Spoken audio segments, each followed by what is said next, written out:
All the lightning's gone. So they switched these around.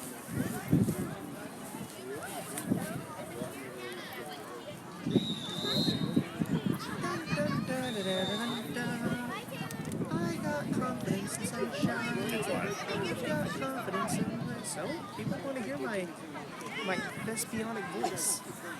Not sure if that's a word or not, but that is a new word. Hello, ladies and gentlemen, and No, not. I mean, we're just. oh, I thought we were actually live. Well, it's. Why you gotta be so rude? We are live. I know we're live, but it's like I haven't tweeted it out yet. The Conquerors will be home next week to take on the Noli Indians, and then the week after that for RCEA. Our first 3 home games of the year are at home before we venture up to Mojave in late September. He is so tired. So they're playing 5 straight home games?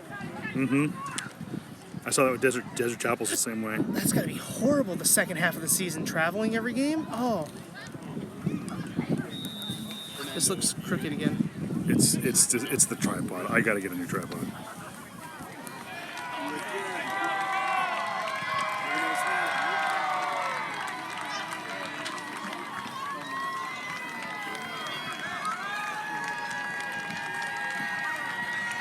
All right. 1, 2, 3.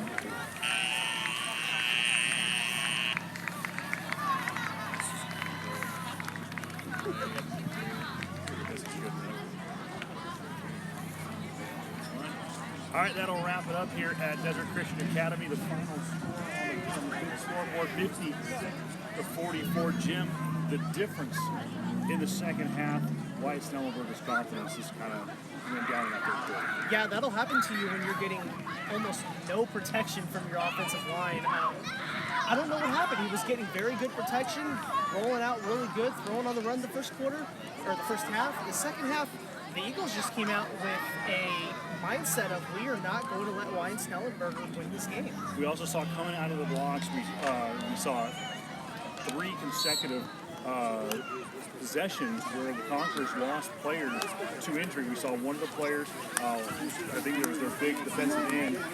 Take a look at the stat sheet here. That would be number 51, whose name actually is not on the stat sheet, but nonetheless, that would be the number. It was so big of a loss, he's gone from the roster. Already from Max Rev. But nonetheless, that was a big blow. He was really kind of containing that outside for the Conquerors defense. He goes out with what looked up here to be a neck injury. He had ice on his neck and his back the entire second half. He was out. Then Wyatt Snellenberger on consecutive possessions, he gets knocked out, cramps. So does I think it was Seth Kent, Yes, as well as a couple other players. Really kind of a little bit of pickle juice. Yeah, or mustard or something. I mean, this is obviously week 0. There's not enough we can say about hydration. And that's something that...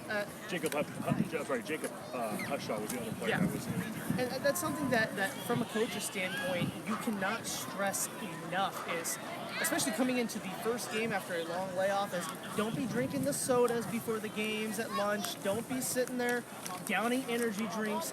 Drink some water, get some Gatorade, eat some oranges, and get your butt in the game and play some football. And that's what was tough about this week. I talked with Dan Armstrong last night, and he talked about having his scrimmage tonight for the Blackhawks, and he would have rather have played it today and not played week 0, because it's going to expect a little cooling trend over the next couple of weeks. And last week was so blazing hot. This week it was nice and cool. But the It's problem gorgeous was, out here it's tonight. gorgeous tonight. The problem is it was so hot all day long in Philadelphia. Friday today was the hottest day of the year. The other thing about this game that dragged on was, and again, I don't want to harp on the officiating crew because the Valley has done so much to try to scrounge up what they could to get the season done. I actually got, they actually wanted me to come out to I'm ref. surprised they haven't asked me yet. I'm The not doing referee, it. the officiating crew, they did the best they could, but really, the pace of the game was abysmal. And what time is it right now, actually? It is actually right now 10:36 with a 7:05 first kick. I mean, most of the games. That's we'll get you, NFL time. We'll get you a full. Actually, we'll wait till tomorrow to give you a full wrap up of all the scores. But a lot of upsets, a lot of games that went the direction we thought. A lot of games didn't go the direction we would have thought. We'll give you a full wrap up for you tomorrow morning. Real quick, a programming note: we will be broadcasting live from Shadow Hills. We are still going to be broadcasting at 8 a.m. unless otherwise noted, so keep an eye on Twitter at PrepSports_net. However, due to a scheduling conflict, Richie DeCampbell and the Shadow Hills Knights cross country team, they had to move to a different facility for their training tomorrow. They were going to train on campus. Unfortunately, they had to go to a different facility. Richie DeCampbell is going to reschedule. We are still efforting a couple other guests. However, at this late of an hour, it's been kind of difficult to get. But we will give you a full wrap up of all the games, break this game down a little. You'll be there. We'll break down this game more. We will break down some of the other games that went on. Jim, real quick, it was a tale of two different halves. Wyatt Stellenberger was the quarter number one in the first half. Struggled a little bit in the second half. They had a little bit of a new life in that fourth quarter. They had a couple of onside kick recoveries. Wyatt tried to restart it, but really, you mentioned it off air that he kind of lost his confidence and his swagger and just kind of went through the motions to get to the end of the game. Tale of two halves is the perfect way to put it. We saw Wyatt on one point. And we just lost the light, so we're gonna come running right here, and he was pumping up the crowd, and then he just looked so dejected and defeated after during the whole second half.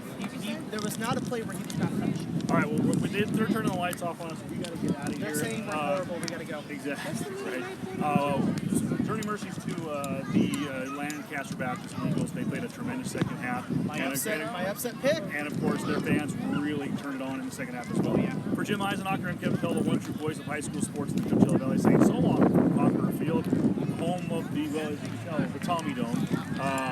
You can tell by the dome above us. Hashtag Tommy Dome there. Thanks to everyone. I want to say thank you to Matt Garrison, the athletic director for Desert Christian Academy, for having us on campus and all the help that we got from DCA. Again, and to you for joining us. Thank you so much for supporting us again at PrepSports_net on Twitter, PrepSportsNet on Facebook, as well as Instagram. And of course, we will post the new phone number that we have to do live texting for all of our live events. Because we're official. Exactly. And once again, for everyone here, including Jim Eisenacher, again, I'm Kevin Pell, the one who voice of high school sports. We will see you tomorrow morning live from Shadow Hills at 8 a.m. right here on YouTube on Prep Sports Net.